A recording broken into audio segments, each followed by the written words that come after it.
morning. My name is Jun Masagka and I am your iridologist and naturopathic practitioner for today. We're going to talk about health. Just to give you a little bit background, ako ay membro ng PCAM, Philippine College of Advanced Medicine, and PITAC, Philippine Institute of Traditional and Alternative Health Care.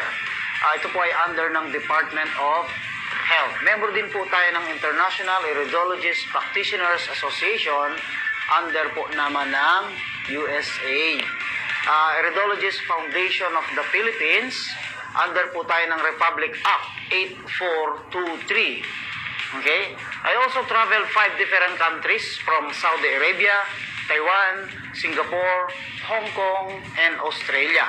So, nagkakandak po tayo ng health orientation or health forum just to give a little bit knowledge about good health dun sa mga taong nagsasuffer ng anumang karamdaman, at nagbibigay po tayo ng mga ilang detalye kung saan po nagmumula yung kanilang sakit at kung paano naman ito masusolusyonan. According sa World Health Organization, at the age of 30, whether you like it or not, pwede ka na po ngayong dapuan ng sakit at pwede ka na mag-maintain ng tinatawag nating lifetime maintenance. Meron po akong isang pasyente na 15 years old, siya po ay insulin dependent na. That means, siya po ay diabetic patient na rin at the age of 15. At meron po tayong 11 years old na may stroke na rin. Okay? So, kung ito ay insulin dependent, okay, ito naman ay stroke, that means kahit na po siya ay na-stroke na, siya po ay nagtitake pa rin ng drugs, even at the age of 11. Okay, that means meron din po ako isang 16 years old, meron na rin siyang lung cancer. That means, ito pong mga pasyente na ito ay hindi pa halos umaabot ng 30 years old, but the mere fact, sila po ay nagkaroon na ng tinatawag na lifetime maintenance. Okay? Medyo nakakalungkot po yung ganitong senaryo na even at the young age, sila po ay nagsasuffer na ng ganitong karamdaman. At lalo na po yung mga edad pa ngayon ng 40, 50, and 60 years old, especially sa mga senior citizens natin sa ngayon. Bigyan po natin ng pahapyaw yung kaunting realidad o yung reality ng buhay ng isang may karamdaman sa ngayon. For example, ito po yung isang may karamdaman. Meron siyang sakit. Okay? Tapos, of course, pag ang tao po ay nagkaroon ng karamdaman o ng sakit, wala namang ibang pupuntahan niyang kundi ang doktor. Pagka nasa doktor na, of course, bibigyan po siya ng reseta. At pag siya ay may reseta na, wala namang ibang pupuntahan niyang kundi drugstore. Okay? Drugstore. At pag nasa drugstore, wala namang kailangan gawin kundi gumastos ng pera. Ang masakla po, pag lifetime maintenance na yung kanyang pag-inom ng gamot. Okay? Ang ganito pong proseso, ang tawag natin dyan ay nasa pharmaceutical process na ang pasyente. Ibig sabihin, siya po ngayon ay nasa proseso na ng pag-inom ng gamot habang buhay. Pag sinabi nating pharma, in Greek word, it is drudgery or pharmakia, which means kasanayan po ito sa gamot or drudgery. Okay? Ceuticals, it means function or effect ng gamot na iniinom natin. Effect. And pharmaceuticals in medical term, it is a chemical-based medicine. Okay? That means kung chemical-based medicine po ito po ay isa sa mga nag-accumulate ng tinatawag natin toxic base or sometimes toxic is what we call waste. Okay? Or basura. Then, meaning to say, ang toxic po ay isa sa mga pinanggagalingan ng sakit ng isang tao. Example, meron po tayong tinatawag na 5 deadly diseases as of today. Ano po yung 5 deadly diseases? Number 1, yung tinatawag na cardiovascular disease or heart problem. At meron tayong tinatawag na cancer. Number 3, ito naman po yung tinatawag na asthma or respiratory problem or lung problem. Number 4, ito naman yung tinatawag na diabetes. Then number 5, ito naman po yung viruses. Kabi-kabila na po ngayon ang balita magmula po sa SARS, meningococcemia, AH1N1, pati ang dengue virus. Yan po ay isa sa mga 5 nakamamatay na sakit sa panahon natin ngayon. Now, bakit po ang isang tao kapag ka nagkaroon ng sakit sa puso at bago pa man siya magkaroon ng tinatawag na cardiovascular disease, meron siyang lifetime maintenance, then right after the declaration ng doktor, ay meron pa rin siyang lifetime maintenance na gamot. Okay, so ito po ang isa sa mga senaryo na gusto kong ipakita para na sa ganon ay magkaroon tayo ng konting ideya para maintindihan natin paano ba maiiwasan ang ganitong klase ng sakit. Okay, ang puso po natin ay meron siyang 4 na kwarto o yung tinatawag na chamber. Okay, ito po yung dugo na papasok sa puso natin sa upper atrium, going to the lower ventricle and going to the right lower ventricle and going to the upper right atrium. Of course, may mga pagkakataon po at sinasadya naman talagang ito ay dadaloy pa sa ating puso. Pero pag-usapan muna natin ng konting detalye ang tungkol sa pagpasok ng dugo sa puso natin bago pa man ito dumaan sa ating lungs.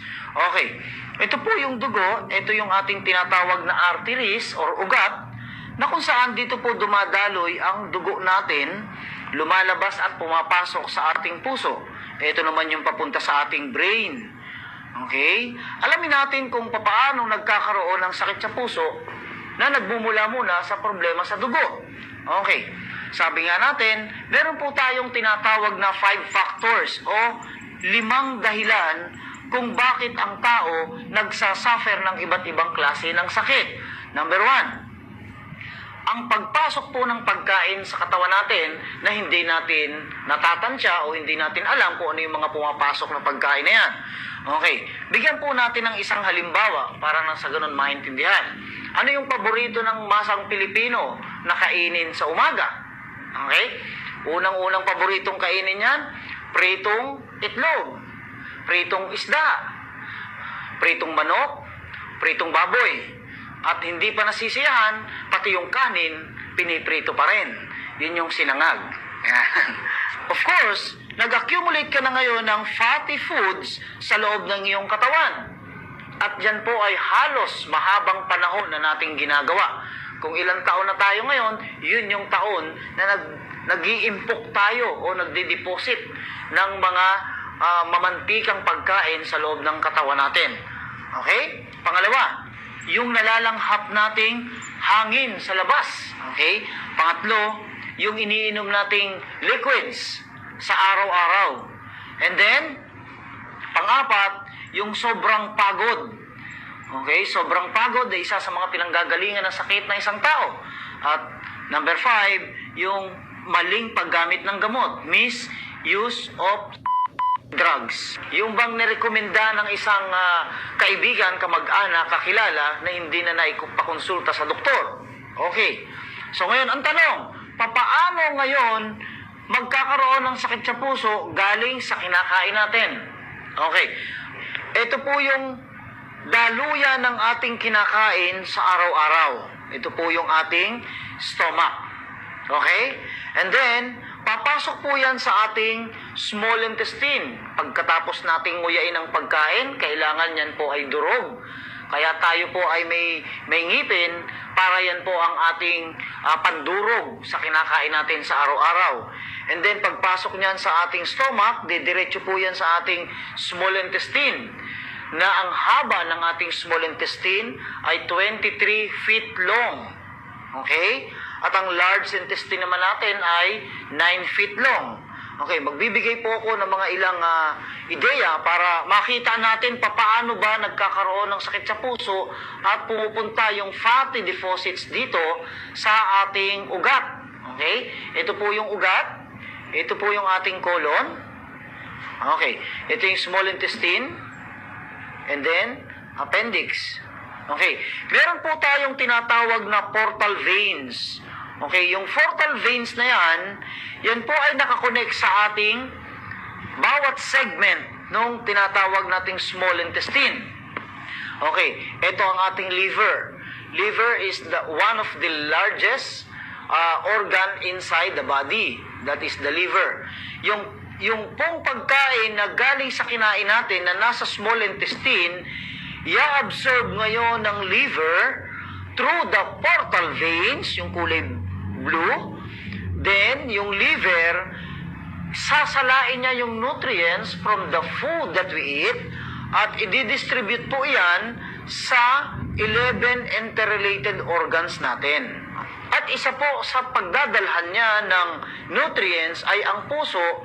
That's why dadaan po yan sa ating ugat.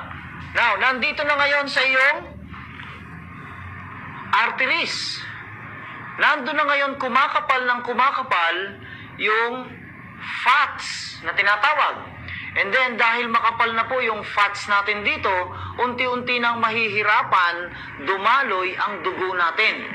That's why, kapag nahihirapan na yung puso natin, magpapacheck up tayo ngayon sa doktor, nahihilo na tayo, sumasakit ang ulo, sumasakit ang batok, and then tatakbo ka na ngayon sa doktor. Pagtakbo mo sa doktor, doon pa lang makikita, meron ka ng tinatawag na high blood pressure. Okay? Pag may high blood pressure ka na, ano ngayon ang ibibigay sa'yo? Bibigyan ka ng black,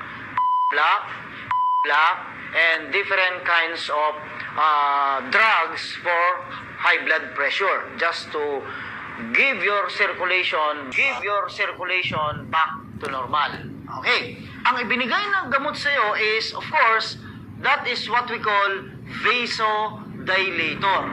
When we say vasodilator, it's only works for the veins. Vaso means veins and dilator means opener. Opener. Ano yung i-open niya? Ibubukan niya ngayon yung iyong arteries or yung veins. Pag naibukan niya na, of course, ang trabaho niya is good only for 24 hours. After 24 hours, liliit na naman. Okay? Ibig sabihin, high blood ka na naman. May high blood ka na naman. And then, iinom ka na naman ng gamot, bubuka na naman, liliit, bubuka, liliit, bubuka. 5 years na. Liliit, bubuka, liliit, bubuka. 10 years na. And then, liliit, bubuka, liliit, bubuka. 15 years na. Hindi ka gumagaling. Ang tawag sa'yo, bubuka. Meaning to say, may problemang nangyayari. Hindi nagkakaroon ng paggaling ang pasyente. That's why, meron ka ngayong lifetime maintenance. Okay? Yun po ay sa ugat pa lang. Paano naman pagdating sa puso? Okay, nagkakaroon po tayo ng tinatawag na, the moment na nahihirapan ang puso, nagkakaroon ka ngayon ng extra muscle dito sa puso mo. At ang tawag dyan ay cardiomegaly or enlargement of the heart. Okay? So, meaning, iinom ka na naman ng gamot sa puso. 2 na ang iniinom mo. Na nagmula ka pa lang sa high blood pressure, napunta ka na ngayon sa heart problems. Okay? So, yun po yung isa sa mga importanteng dapat nating malaman. Ang tanong, saan nagmula? Sa mga fatty foods na kinakain natin araw-araw. Kaya kung hindi tayo marunong kumontrol sa pagkain, wala tayong disiplina sa pagkain, ibig sabihin, prone tayo sa high blood pressure, and then it goes with the heart problem. Now, puntahan naman natin yung cancer. The moment na ang isang pasyente po ay nagsasuffer ng cancer, it doesn't mean ligtas po ang pasyente or sabihin nating delikado ang pasyente. Ganito lang po yan. Kailangan lang malaman natin kung saan tumubo o saan kumalat yung cancer ng isang pasyente. For example, ganito. Pag sinabi po nating cancer, okay, or colon cancer, let's particularize colon cancer. It goes with like this. Okay, yung kinakain po natin araw-araw na nabubuo doon sa ating intestine at tumatakbo ngayon, itinutulak na ng kinain mo. Ilang beses po ba tayo kumakain sa isang araw? Makain tayo ng 3 beses, 4 na beses, may nakakalimang beses pa. okay lang daw maka-anim basta libre. And then, napupuno yung ating colon. Darating po yung time, pag napuno yung ating colon, sisignal ngayon ang appendix sa brain para magbawas ng laman ang ating colon. Okay, pag nagbawas na ng laman ng ating colon, natural, magugutom ka na naman dahil wala na namang laman ang iyong stomach. Okay, ang problema, ilang beses po tayo naglalabas ng dumi sa isang araw? Meron pong isang beses lang. Merong 2 araw bago maglabas ng dumi. Meron naman 3 araw bago maglabas ng dumi. Pero wala naman taong hindi nakakalipas ng 3 araw na hindi kumakain. Tama? Ibig sabihin, sa loob ng isang araw, 3 hanggang 5 beses kumakain ng isang tao, pero minsan hindi dumudumi. So malaking problema po yan. Ibig sabihin, pag dumating yung oras o yung time na napupuno na yung ating colon at nagkakaroon siya ngayon ng extrang size, nabubuo, dumadami, ang laman ng bituka natin, nagkakaroon siya ng tinatawag na fecal rubber or waste. Okay? Fecal rubber, ito po yung mga matitigas na kinain nating hindi na ilalabas na nagiging sanhi minsan, nagkakaroon tayo ng tinatawag na colon pocket. Yung colon pocket na yan, sad to say, pag sinabi po nating cancer, yung first and second stage of cancer, there is no pain. No pain. Wala kang nararamdaman. Kapag lumaki yung colon pocket na yan, may mga organs, tissues, nerves na maiipit. That means, hindi na nararamdaman ito ng pasyente, lumalaki na ng lumalaki yung kanyang colon pocket hanggang dumating siya sa time, nasa 3rd stage or 4th stage na ang cancer niya, there is pain. Ibig sabihin, pag may nararamdaman na siyang kirot, may nararamdaman na siyang sakit, ang tendency, tatakbo na siya ngayon sa doktor. Anong sasabihin ng doktor? Okay, una, kailangan munang mabiopsy. Bago i-biopsy, there is what we call colonoscopy or endoscopy. Chechikin yung kanyang colon para ma-determine kung saan ang problema ng isang pasyente. Okay, then, pag nakita ang resulta ng biopsy, it's either 3rd stage or 4th stage ang problema ng pasyente, ano sasabihin? Maliwanag, chemotherapy. Ibig sabihin, ang pasyente ay subject for chemotherapy. Yung chemical ngayon ipapasok sa loob ng kanyang katawan, i-inject. Pag na-inject na yung chemical na yan, wala po yung pwedeng hindi puntahan. The moment na yung chemical ay na-inject sa katawan ng isang tao, kumakalat po yan sa sistema. Okay? Dumadaloy po yan sa kanyang bloodstream. That's why lahat ng organs niya sa katawan ay apektado. Kaya ang pasyente nanghihina, nawawala ng ganang kumain, hindi makatulog, nanlalaga sa mga buhok, nagiging irritable. Okay? In that case, yung pasyente, unti-unti na pong bumabagsak ang kanyang immune system. Ibig sabihin, pag humina na ang immune system ng isang pasyente, humihina na rin ang 11 interrelated organs niya. Okay? And according sa World Health Organization, kung inyong mariresearch, 90% na kinikimotherapy, sad to say, nagiging positive po. Ano po yung positive? Nagiging positive. Namamatay. Okay? Hindi po nakakaligtas. 90% po ng kinikimotherapy. Okay? Yan po ay isa pa lamang sa, kung inyong marirecall, okay? Isa po sa mga kilalang politicians na detect po, 2nd stage colon cancer. Ngayon, wala na po siya. Okay? Kahit po maraming pera, okay? Sabi nga, money is not everything. But if you lose your health, okay? You lose everything. And health is not everything, but if you lose your health, you lose everything. Isa po yan sa mga dapat nating maintindihan. Ang tanong, saan po nanggaling yung kanyang colon pocket? Okay, nabanggit natin kanina, yung paghirap ng pagdumi o yung tinatawag na constipation. O constipation ay isa sa mga side effects ng pag-inom ng maintenance na gamot, lalong-lalo na sa high blood pressure. Okay? Pag-usapan natin ng bagay yung diabetes. Okay? Para maging malinaw. Pag sinabi namang diabetes, madalas po sa atin ang binabantayan ay blood sugar. Pero sa totoo lang po, kahit ang tao hindi mahilig sa matamis, hindi mahilig sa asukal, okay? Posible pa rin po silang magkaroon ng diabetes. Okay. Alamin natin kung bakit.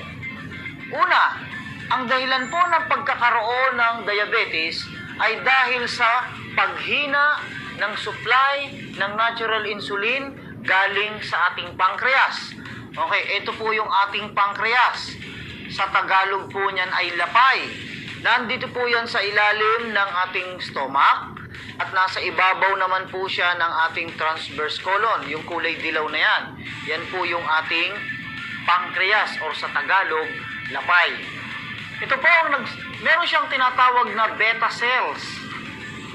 Okay, yung beta cells na yan po ang nag-e-excrete ng natural insulin sa katawan natin or sa dugo. Siya po ang nagbabalance ng blood sugar natin. And then, ibig sabihin, siya ang ating blood sugar regulator. Okay, hindi rin naman pwedeng wala tayong blood sugar. Okay, pag mababa po ang blood sugar, ang tawag ay hypoglycemia. Ibig sabihin, pagka mataas ang blood sugar natin or diabetes, unti-unti pong lumalapot ang dugo natin. Pag lumapot ang dugo natin, unti-unti yung bababa sa mababang parte ng katawan ng tao o yung paa.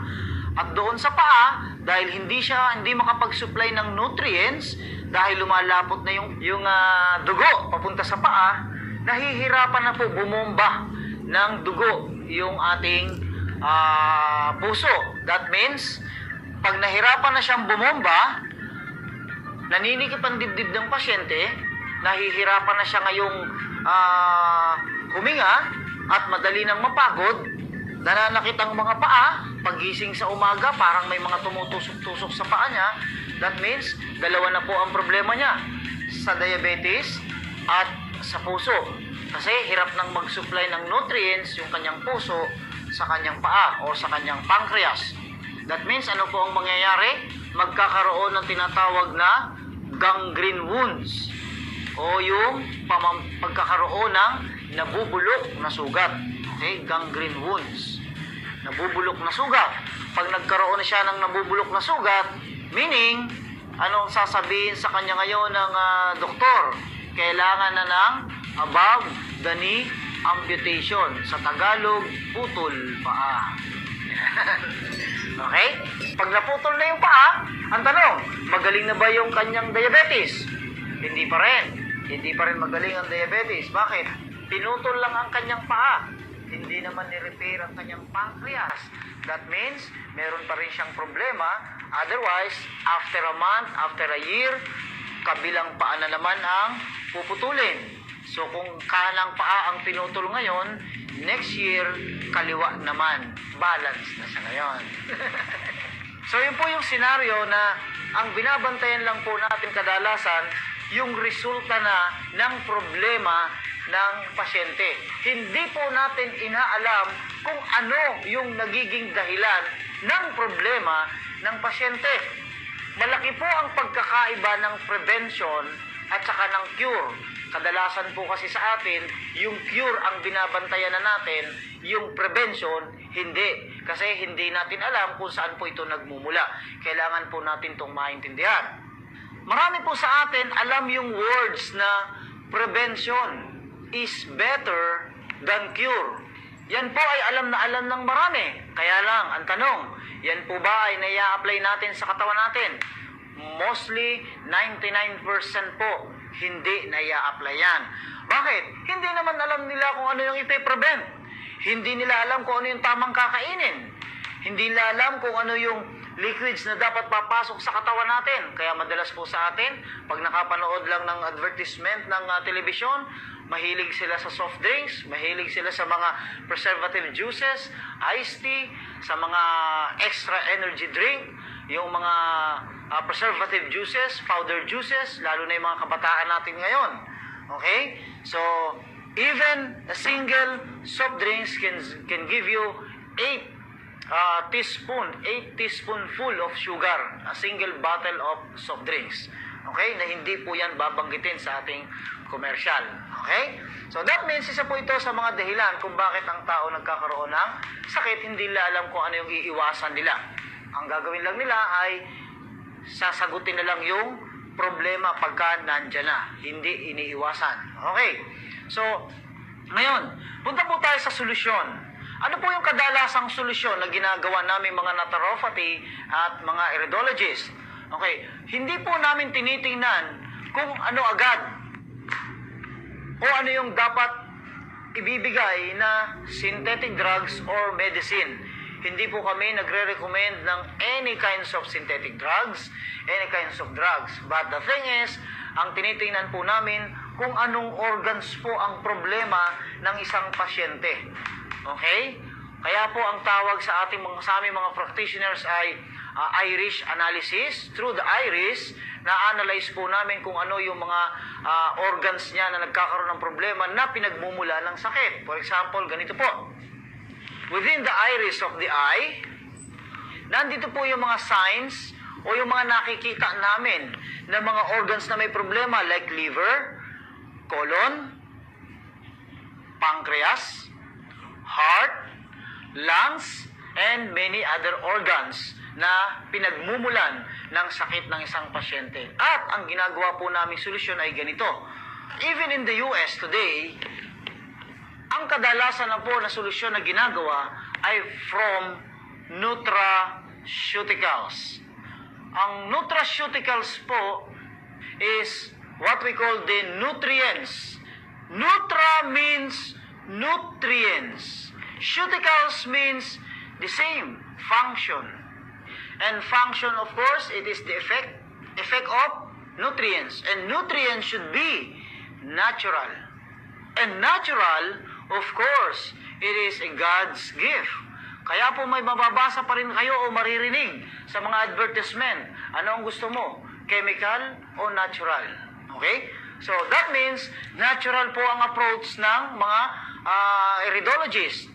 Okay? And natural is, there is a process kung paano po gagaling ang isang pasyente o kung paano masusolusyonan ang problema ng isang pasyente sa paanong paraan. Number 1, ito po yung tinatawag nating detoxification. When we say detoxification, it means cleansing or elimination of waste material inside the body. Okay. Ibig sabihin, magtatapon ka ng toxic or ng basura sa loob ng iyong katawan. Number 1, saan yan dadaan? Sa anus or sa ating puwet. Number 2, sa urine. Then, number 3, sa skin or through sweat. Number 4, sa nose o paglabas ng dumi o bakterya sa ilong or yung pagdura ng plema, which is lalabas naman yan sa mouth. Ito po yung isang halimbawa ng paglalabas ng basura o toxins sa katawan ng isang tao. Ang tawag po dito ay body recovery reaction. Meaning, ang isang nagdi-detoxify o isang naglilinis ng kanyang bituka o ng kanyang sistema ay nakararanas po ng tinatawag na body recovery reaction. Okay, for example po, ganito. Ang isang pasyente ay maglalabas ng basura galing sa kanyang bituka, magki-cleanse. Okay? Ang mangyayari, itong mga laman ng kanyang bituka ay unti-unting lilinisin, unti-unting aalisin. Of course, hindi naman lahat, pero most of the toxic waste deposit sa kanyang bituka ay dapat mailabas dahil isa ito sa mga pinanggagalingan ng mga matitindi at nakamamatay na sakit sa kapanahunan natin ngayon. Okay, so nabawasan or naalis ang mga basura na yan. Ang susunod na proseso is yung tinatawag nating nutrients assimilation. Ibig sabihin, kailangan nating mag-assimilate or mag-supply ng nutrients sa lahat ng parte ng katawan natin, especially sa organs. No? At saan dadaan yan? Of course, dito pa rin sa ating tinatawag na portal veins. Okay? The moment you take the nutrients, dahil kadalasan po sa atin ngayon, ang mga kinakain natin ay punong-puno na ng chemical. Hindi na po natin ngayon pinagmamasdan o inaalam kung ano ba ang nilalaman ng ating kinakain mula sa loob ng bahay hanggang sa labas ng bahay. Okay? So, meaning, ang katawan pala natin ay nangangailangan ng nutrients. Okay? Then, pagka na-supply mo na yung enough nutrients ng ating organs, magkakaroon siya ng tinatawag na cell repairing. Kung ano man yung problema ng organs mo at na-supply mo yung nutrients na kailangan niya, meron po siyang capacity to repair itself. Meron siyang kapasidad na ayusin at i-repair yung problema ng kanyang sariling cells. Pang-apat, pag na-i-repair na po ito naman ay magkakaroon ng tinatawag na cell regeneration. Magre-regenerate na siyang muli. At pagka na-regenerate na siya, nagkaroon ng cell rejuvenation, magpa-function na ulit ng normal yung organs. Like for example, kanina, pinag-usapan natin ay pancreas. Pag nakapag-supply na ng enough nutrients sa pancreas, mag-i-excrete na ulit siya ng natural insulin para gumaling ang kanyang sakit na diabetes o yung pagtaas ng blood sugar. Manonormalize niya na uli dahil normal na ang trabaho o ang function ng kanyang pancreas. So, ang tawag doon, pagka nagkakaroon na siya ng normal function of the organs, nandun na po siya sa tinatawag na healing stage. Okay? Meaning, kung nasa healing stage na siya, of course, hindi naman po agad-agad natin kung ang tao ay o ang isang pasyente nagkakaroon ng lifetime maintenance, hindi po natin yan biglaan o hindi natin agad-agad pinaalis o pinagbabawal. Hindi po natin pinatitigil yan. Ang ginagawa lang po natin ay binibigyan sila ng enough na supply ng nutrients para magkaroon ng pagtutulungan or kung hindi man, magkaroon ng aksyon o trabaho yung nutrients para ma-repair yung cells, para magkaroon siya ng tinatawag na cell regeneration, para maabot niya yung tinatawag na healing stage at hindi lifetime maintenance at hindi panghabang buhay na pagtitake ng drugs at habang buhay na paggastos. Okay? Ito po yung pinakasenaryo. Okay, ito ang conclusion. Dahil ikaw po ay may sakit at ang i-apply mo ay nutraceuticals, ang inaalam po ng mga iridologists is yung iyong system. Kung ito po ay yung body, okay? Ang system po, alam natin, ang bumubuo dyan ay, yun yung 11 interrelated organs. Then yung organs, ang bumubuo po dyan ay, and then yung tissues, ang bumubuo dyan ay 100 trillions of cells. Alamin natin mabuti, bakit nagkasakit? Bakit tumakbo sa doktor, resitahan, pumunta sa drugstore, gumastos ng pera, lifetime? Okay. Ito ang naging simula. Nagkasakit ang tao dahil sa kanyang cells ay punong-puno ng toxic. Nandyan yung tocino, longganisa, hotdog, corned beef, prito, mga chemicals na kinakain sa labas na pagkain at lahat ng mga chemical na pampasarap na nabibili na murang-mura sa ating mga suking tindahan. Okay, sinira na ngayon ang cells. Pag sira ang cells, natural sira ang tissues. Pag sira ang tissues, sira ang organs, malfunction ang system. Pag malfunction ang kanyang system, malfunction ang kanyang katawan, meron siya ngayong sakit. Kaya tatakbo siya sa doktor, re-resitahan, tatakbo sa butika, at magla-lifetime maintenance, meron na siyang gastos. Okay? Solution, nutraceuticals. Ito po ay sa nutraceuticals, detoxification, cleansing, lilinisin ang ating bituka, and then maaalis ngayon yung mga nakadepositong basura sa katawan natin at ang cells natin ngayon ay mananabik sa nutrients na pangangailangan niya. Okay, ibig sabihin, bibigyan mo siya ng vitamin A, vitamin C, vitamin D, selenium, potassium, magnesium, iron, zinc, vanadium, mga beta-carotene at kumpletong nutrients na kailangan ng katawan natin. Okay, kapag meron ka ng kumpletong nutrients na naisupport sa iyong cells, nagkakaroon siya ngayon ng tinatawag na cell membrane. Yung cell membrane siya ngayon na nagpapalakas ng ating cells para makaiwas naman sa pagpasok ng mga free radicals, dumi, basura, bakterya, infection, at maging matibay siya sa paggalaw at sa pag-function every time.